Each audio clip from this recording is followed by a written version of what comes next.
नमस्कार, मैं हूं दीपाली राणा। आप देख रहे हैं मिड कैप मंत्रा। शुरुआत करते हैं इस वक्त की हेडलाइंस के साथ। पश्चिम एशिया टेंशन और कच्चे तेल में उछाल से बाजार में बिकवाली का दबाव। निफ्टी करीब 200 से ज्यादा फिसल कर 24,200 के करीब आया। बैंक निफ्टी करीब 500 पॉइंट फिसला। मिड कैप स्मॉल कैप में भी नरमी। डर का इंडेक्स इंडिया विक्स करीब 6% उछलकर 12 के ऊपर आया।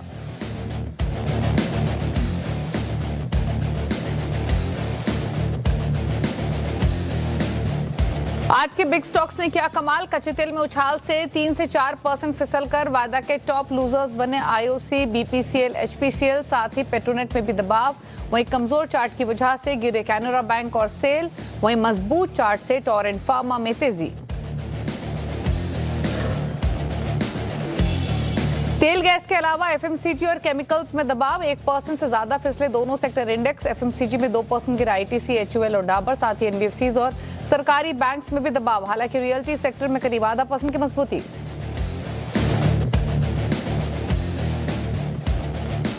एम्फोसिस में रफ्तार जारी। कल के अच्छे मूव के बाद आज भी 3% ऊपर। 2 दिनों में करीब 17% उछला शेयर।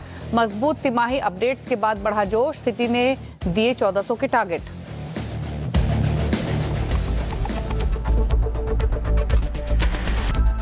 आप देख रहे हैं मिड कैप मंत्रा। फिनबर्ग मैनेजमेंट के मधु बंसल हमारे साथ मौजूद हैं। लेंगे उनसे ट्रेडिंग स्ट्रैटेजीज, लेकिन पहले बाजार का पूरा हाल आपकी स्क्रीन पर लेकर आते हैं। बाजार का मूड बिगड़ा हुआ है। प्रेशर क्लियरली मार्केट में दिखाई दे रहा है। एक बार फिर से जो टेंशंस इमर्ज हुई हैं, कच्चे तेल में जो उछाल देखने को मिला है, उसके कारण मार्केट में प्रेशर है।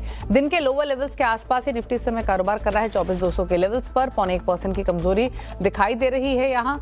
साथ ही अगर बैंक निफ्टी देखेंगे या मिड कैप स्मॉल कैप देखेंगे तो वहां भी क्लियरली प्रेशर देखने को मिल रहा है। मिड कैप्स में ऑल्दो प्रेशर कंपैरेटिवली कम है as compare to Nifty. Bank Nifty भी लगभग 400 पॉइंट नीचे, 0.5% से ज्यादा की कमजोरी यहां भी देखने को मिल रही है आज के सेशन में। सिमिलरली अगर नजर डालेंगे मिड कैप इंडेक्स में तो यहां पर रिकवरी दिखाई दी है। सुबह एक ओपनिंग के बाद जब फिसला मिड कैप इंडेक्स, वहां से थोड़ा संभला ही है। स्मॉल कैप इंडेक्स भी सिमिलरली फ्लैट ट्रेड कर रहा है, तो यहां पर उतनी वीकनेस नहीं है। अपने लॉसेस को थोड़ा कवर करते हुए फ्लैट ट्रेड करते हुए दिखाई दे रहे हैं मिड कैप स्मॉल कैप दोनों ही इंडेक्स। आप क्विकली देखते हैं मार्केट की ब्रेथ अभी भी बेयरिश साइड पर इंक्लाइंड है। 1745 स्टॉक से जो कि गिरकर ट्रेड कर रहे हैं, 1272 स्टॉक से जो कि बढ़कर कर रहे हैं कारोबार आज के सेशन में। अब नजर डालते हैं सेक्टोरल हीट मैप पर क्या रुझान आज देखने को मिल रहा है आज के सेशन में। और यहां पर मेटल्स हल्के बढ़त के साथ ट्रेड कर रहे हैं। डिफेंस फ्लैट है। बाइंग थोड़ी बहुत कही है तो वो रियल्टी में है। 1% ऊपर इंडेक्स ट्रेड कर रहा है। बाकी वीकनेस ज्यादातर सेक्टर्स में दिखाई दे रही है। सबसे ज्यादा वीकनेस है ऑयल एंड गैस में, एफएमसीजी में, आईटी में। यहां पर 0.5% से लेकर 1.5% की कमजोरी है। पीएसयू बैंक इंडेक्स भी 0.5% से ज्यादा वीक है आज के सेशन में। फार्मा में भी 1/4% के आसपास की कमजोरी देखने को मिल रही है। तो ये रहा फिलहाल रुझान सेक्टोरल हीट मैप का। लेकिन ट्रेडिंग स्ट्रैटेजीज क्या हो सकती है उस पर बातचीत करेंगे। पूरा मार्केट का स्नैपशॉट आपकी स्क्रीन पर। ब्रेंट का भाव आप देखिए, जो $70 के आसपास आ चुका था, वापस अब 76 पर ट्रेड कर रहा है। रुपी 95.21 पर ट्रेड कर रहा है अगेंस्ट डॉलर।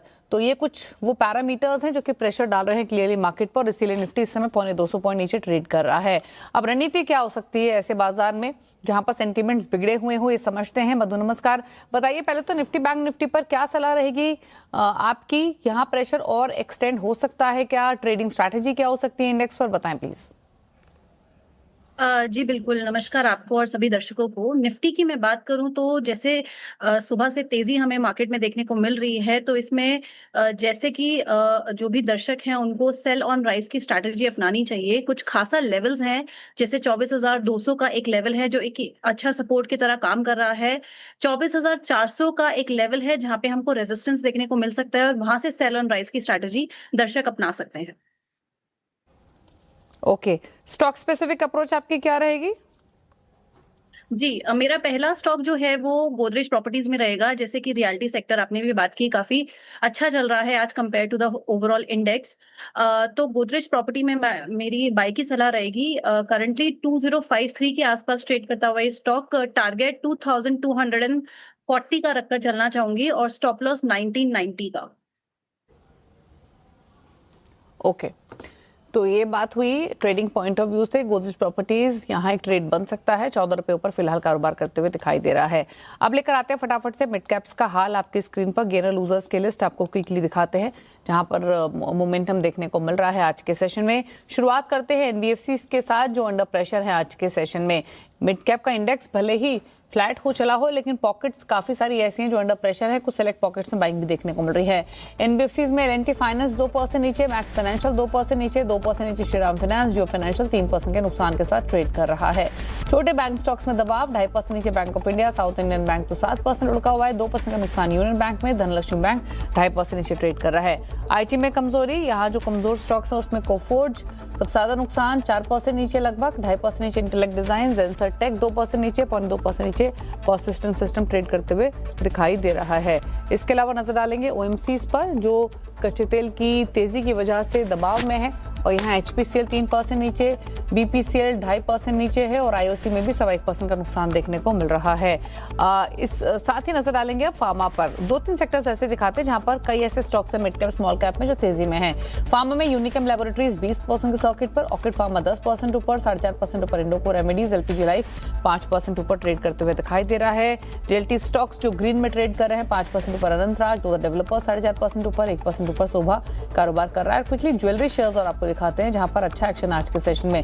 थंगामेल ज्वेलरी 8% ऊपर, 7% ऊपर कल्याण ज्वेलर्स, टीवीजेड 11% ऊपर, 4.5% ऊपर सेनको ट्रेड कर रहा है। तो ये रहा पूरा मिड कैप्स का हाल आपकी स्क्रीन पर। लेकिन अब बात करेंगे कंस्ट्रक्शन इक्विपमेंट सेक्टर की, जो जिसको सरकार बड़ा बूस्ट दे सकती है। दरअसल सोर्सेज के मुताबिक सेक्टर को इंसेंटिव देने की तैयारी है। जल्द कैबिनेट नोट जारी हो सकता है।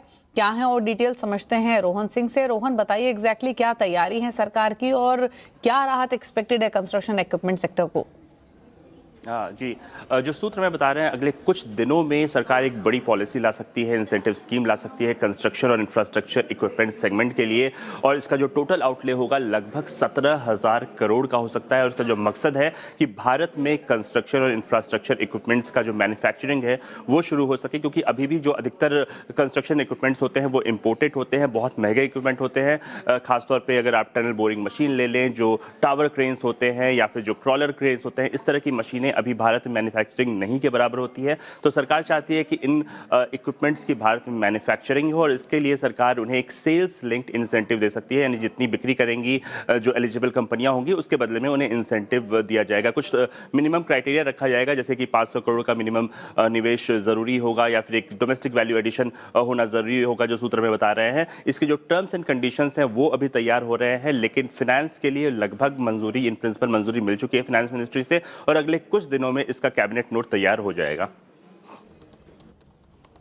ओके, शुक्रिया आपका रोहन ये डिटेल्स बताने के लिए। तो अगले कुछ दिनों में इसका नोट भी पूरा तैयार होगा और एक बड़ा फायदा हो सकता है कंस्ट्रक्शन इक्विपमेंट सेक्टर से जुड़ी हुई कंपनियों को। रुकने इसी के साथ एक ब्रेक के लिए, लौटेंगे तो बात करेंगे कुछ और कंपनियों की, कुछ और स्टॉक्स पर करेंगे फोकस। चल वापस आते हैं।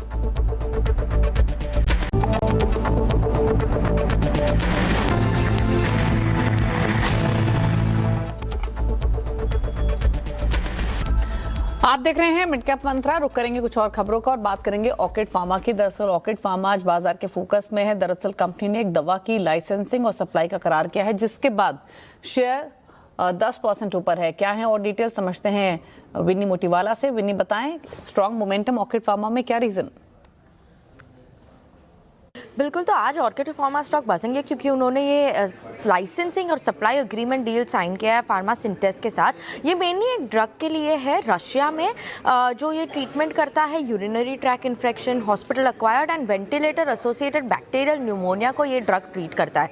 अभी इसके मार्केट साइज की बात करें और मार्केट अपॉर्चुनिटी की बात करें तो ये पार्टनरशिप पोटेंशियल अपॉर्चुनिटी जो ला सकता है कंपनी के लिए वो है $178 million over the first 10 years of the sale. So ये इंपॉर्टेंट बताता है नेक्स्ट 10 इयर्स में। एनालिस्ट हाईलाइट कर रहे हैं कि इसकी वजह से उनके सेल्स, ऑर्किड फार्मा के सेल्स डबल हो सकता है ना। फार्मा सिंटेस काफ़ी अच्छी प्रेजेंस है उनकी रशियन हॉस्पिटल्स के साथ, काफ़ी अच्छी डील्स है उनकी रशियन हॉस्पिटल्स के साथ, तो वो एक पॉजिटिव बन जाता है कंपनी के लिए। और ये डील अभी ministry of health from Russian federation जो है उनसे अप्रूवल आना बाकी है, but all and all US FDA approvals, EU के जो अप्रूवल्स होते हैं वो सब है इनके पास। और ये डील इटसेल्फ डबल करेगा ऑर्किड फार्मा के सेल्स को। और कंपनी ने अर्ली ईयर पहले बताया था कि इनके पेटेंट लाइफ जो है इस प्रोडक्ट की वजह से उसकी पोटेंशियल रीच जो बन सकती है पेटेंट लाइफ के थ्रू वो है $1 बिलियन की सेल, इसीलिए ये इंपॉर्टेंट है और ऑर्किड फार्मा बचेंगे।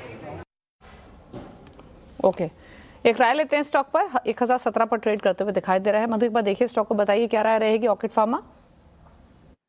जी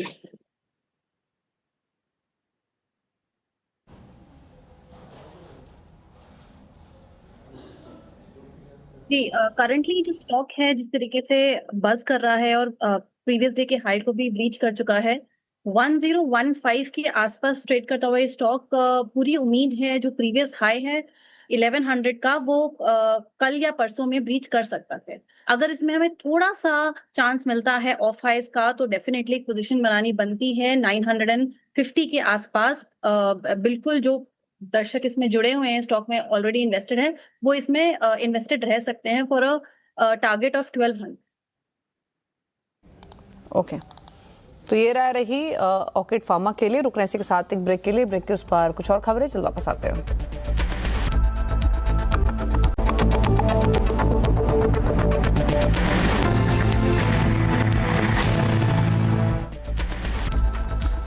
आप देख रहे हैं मिड कैप मंत्रा और अब बात करेंगे लाइफ इंश्योरेंस कंपनियों ने जो डेटा जारी किया है उसकी। जून मंथ का डेटा जारी हुआ है। SBI life, axis max life का सबसे बढ़िया प्रदर्शन रहा है। क्या है तमाम डिटेल्स इन आंकड़ों की, समझते हैं यश जैन से। यश बताइए, इंश्योरेंस कंपनियों के स्टॉक्स ऑलरेडी फोकस में है, जून का डेटा क्या इंडिकेट कर रहा है?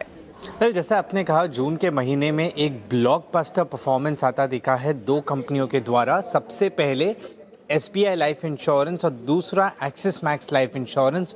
और जो एक तरीके से सोने पे सुहागा होता हुआ दिखा है वो ये है कि ये जो ब्लॉकबस्टर परफॉर्मेंस जून के महीने में आया है वो एक स्ट्रॉन्ग बेस पे आता दिखा है। यानी कि पिछले साल भी जून पे एक काफ़ी स्ट्रॉन्ग ग्रोथ रहा, उस स्ट्रॉन्ग ग्रोथ पे फिर से इस महीने यानी कि जून के महीने में एक स्ट्रॉन्ग ग्रोथ वापस रजिस्टर करती हुई दोनों कंपनीज दिखी है। मैं स्पेसिफिक नंबर्स की बात करूंगा।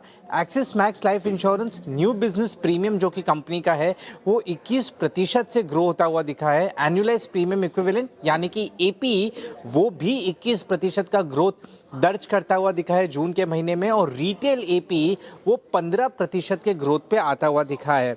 दूसरी बात की जाए, SBI life insurance new business premium 22% का ग्रोथ करता हुआ दिखा है, एपी 18% का ग्रोथ और रिटेल एपी भी 18% से ग्रो होता हुआ हमें जून के महीने में दिखेगा। HDFC life insurance performance muted है, वीक है और ये एक फेवरेबल बेस पे म्यूटेड है, यानी कि डबल नेगेटिव हो जाता है। न्यू बिजनेस प्रीमियम 32% का ग्रोथ आता हुआ दिखा है, पर एपी सिर्फ 8% बढ़ा है और रिटेल एपी तो फ्लैट है on a year on year basis. ICICI prudential life insurance का जून के महीने में ग्रोथ स्ट्रॉन्ग है, पर ये स्ट्रॉन्ग ग्रोथ एक फेवरेबल बेस यानी कि वीक ग्रोथ के ऊपर एक स्ट्रॉन्ग ग्रोथ आता हुआ दिखा है। न्यू बिजनेस प्रीमियम में 25% की बढ़ोतरी हुई है, एपी में 24% की बढ़ोतरी हुई है, रिटेल एपी भी 13% से बढ़ता हुआ दिखा है जून के महीने में।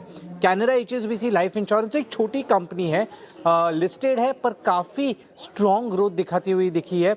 न्यू बिजनेस प्रीमियम 21% से बढ़ा है, एपी 20% से और रिटेल एपी 28% से।